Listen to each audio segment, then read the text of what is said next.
All right, today we're going on a bit of a journey. We're going to follow the path of a single rupee that's been set aside for social good.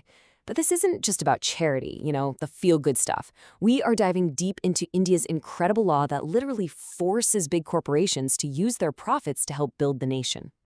Just think about that for a second. What if huge companies weren't just encouraged or given a tax break to do good, but were actually legally required to spend a chunk of their massive profits on social responsibility? Well, in India, that's not a hypothetical. It's the law. And it's created this massive multi-billion-dollar pipeline for social projects. The question is, how on earth does it actually work? So, to get our heads around this, we're going to follow the money through 5 key stages. We'll start with the basic rule itself. Then we'll ask, who gets to decide where all this money goes? How does a piece of paper become a real project? What happens if the money isn't spent in time? And finally, we'll look at the consequences, the penalties for getting it wrong, and the perks for getting it right. Okay, so first things first, it all kicks off with the mandate. This is the legal engine that starts the whole process, diverting corporate profits towards social good. It's the absolute starting point of our journey. So what exactly are we talking about here? When we talk about corporate social responsibility, or CSR, in the Indian context, we're not talking about some vague, feel-good idea. Nope, it is a specific legal compliance all laid out in Section 135 of the Companies Act. And here's the kicker. It makes doing good a mandatory, regulated part of business for the country's biggest companies. And here it is. This is the magic number. The law says that any company that qualifies has to spend at least 2%. But 2% of what? It's 2% of their average net profits from the last 3 years.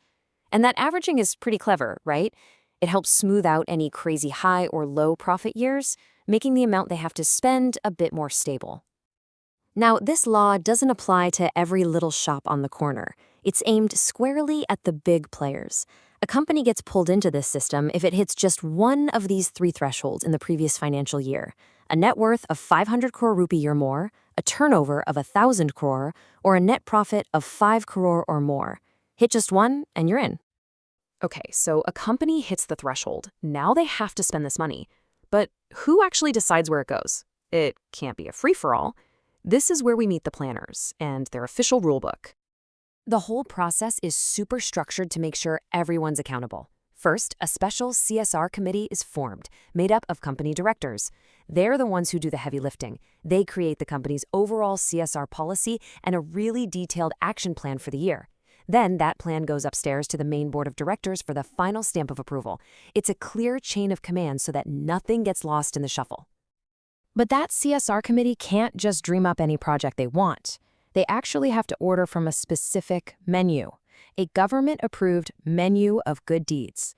And this official list has a name: Schedule 7 of the Companies Act. And let me tell you, the options on that menu are huge. Companies can pour their money into everything from fighting hunger and poverty to promoting education, improving healthcare, or ensuring environmental sustainability. They can even fund projects to protect national heritage sites or provide disaster relief. The goal is pretty clear: steer all that corporate cash towards things the country really needs. All right, so we've got the plan, it's approved, the project is picked from the official list. Now for the really important part, turning all that planning into reality and actually putting the money to work. So companies basically have 2 main ways to do this. On one hand, they can do it all themselves. Use their own people, their own resources, and run the projects directly. Or, on the other hand, they can partner up with an expert. This means they hand over the job to a registered nonprofit, a trust, or a society that already has the experience and people on the ground. Now, to stop companies from gaming the system, the law is also really clear about what doesn't count as CSR. For example, you can't just slap a CSR label on your normal business activities. And any project that only benefits your own employees, that's out. Donating to political parties is a big no-no, and so are sponsorships that are basically just marketing. The law is saying loud and clear, this has to be about real social impact. Okay, but what happens when things don't go to plan? What if a company, for whatever reason, just doesn't spend all its CSR money by the end of the year? This is where it gets really interesting, because there's a whole detailed rule book for exactly this scenario. So the rules for that unspent cash aren't a one-size-fits-all deal. It totally depends on the kind of project we're talking about. If it's a simple, one-off project meant to be done in a year, the rules are very strict. But if it's a bigger, ongoing project, think building a hospital or a school, the law gives them a bit more breathing room. So let's take the easy one first, a single-year project. The financial year ends on March 31st. If there's money left over, the company gets a 6-month grace period. But by September 30th, that's it. That unspent money has to be transferred to a government fund, like the PM CARES Fund. No ifs, ands, or buts. But for those bigger, ongoing projects, it's a whole different story. Let's say funds are unspent on March 31st. The company then has 30 days, so by April 30th, to move that cash into a special, separate bank account called the Unspent CSR account. This basically locks the money away for that project. From that day, the clock starts ticking. They have 3 full years to use that money for that specific project. And only if there's still money left after 3 years does it finally have to go to a government fund. So all these tricky rules about unspent money are there for one reason, to make sure it actually gets used. But what if a company just ignores them? Well, that brings us to our last stop, the sticks and carrots of India's CSR law. And the penalties for not following those rules are serious. The company itself can be fined up to twice the amount they failed to transfer, or 1 crore rupees, whichever is less. And get this, it's not just the company that's on the hook. Individual officers who are responsible can face personal fines of up to 2 lakh rupees. That definitely makes sure people pay attention. But hey, it's not all about penalties. There's a pretty smart incentive too, called the set-off rule. Let's say a company gets really ambitious and spends more than its required 2% in 1 year. That extra money isn't wasted. They can carry it forward and use it like a credit against what they need to spend for the next 3 years. It encourages them to go big when they find a really great project. And one final, really critical rule.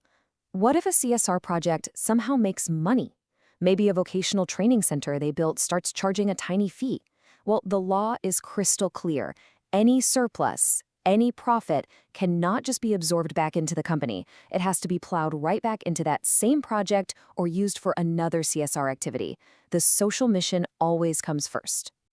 So there you have it. We followed that single CSR rupee all the way from a company's balance sheet through this maze of rules and committees and out to a social project. It kind of leaves us with a huge question, though. Does forcing companies to do good, making it a law, actually change their culture for the better? Or does it just become another box to tick for the accountants? That's the real journey of the CSR rupee.